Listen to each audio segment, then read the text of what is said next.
یہ ہے جان D Rockefeller. یہ کبھی دنیا کے امیر ترین آدمی تھے، دنیا کا پہلا ارب پتی۔ 25 سال کی عمر میں اس نے امریکہ کی سب سے بڑی آئل ریفائنریوں میں سے ایک کو کنٹرول کیا۔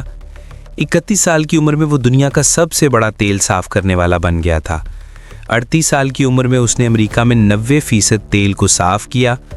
50 سال تک وہ ملک کا سب سے امیر آدمی تھا۔ ایک نوجوان کے طور پر ہر فیصلہ، رویہ اور رشتہ اس کی ذاتی طاقت اور دولت پیدا کرنے کے لیے تیار کیا گیا تھا۔ لیکن 53 سال کی عمر میں وہ بیمار ہو گئے، اس کا پورا جسم درد سے لرز گیا۔ مکمل اذیت میں دنیا کا واحد ارب پتی اپنی مرضی کے مطابق کچھ بھی خرید سکتا تھا، لیکن وہ صرف سوپ اور کریکر ہضم کر سکتا تھا۔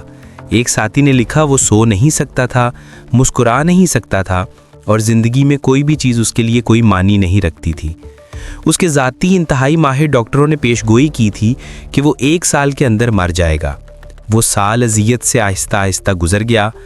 جب وہ موت کے قریب پہنچا تو وہ ایک صبح اس مبہم احساس کے ساتھ بیدار ہوا کہ وہ اپنی دولت میں سے کچھ بھی اپنے ساتھ اگلے جہان میں لے جانے کے قابل نہیں ہے۔ وہ آدمی جو کاروباری دنیا کو کنٹرول کر سکتا تھا، اچانک احساس ہوا کہ وہ اپنی زندگی کے کنٹرول میں نہیں ہے۔ اس کے پاس ایک انتخاب رہ گیا تھا۔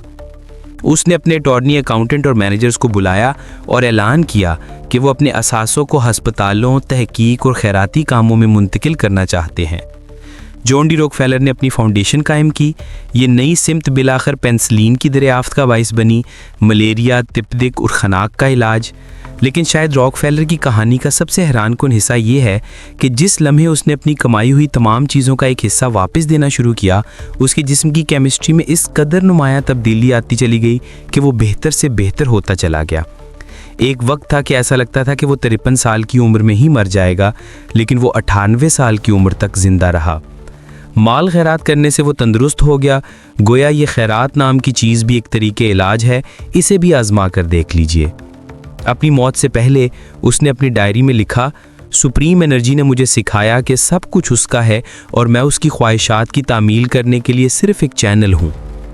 میری زندگی ایک طویل خوشگوار چھٹی رہی، کام اور کھیل سے بھرپور۔ میں نے پریشانی کو راستے میں چھوڑ دیا۔ اب میں تھا اور میرا خدا تھا۔ میرے لیے ہر دن اچھا تھا، ہم سب کے لیے ایک اچھا پیغام۔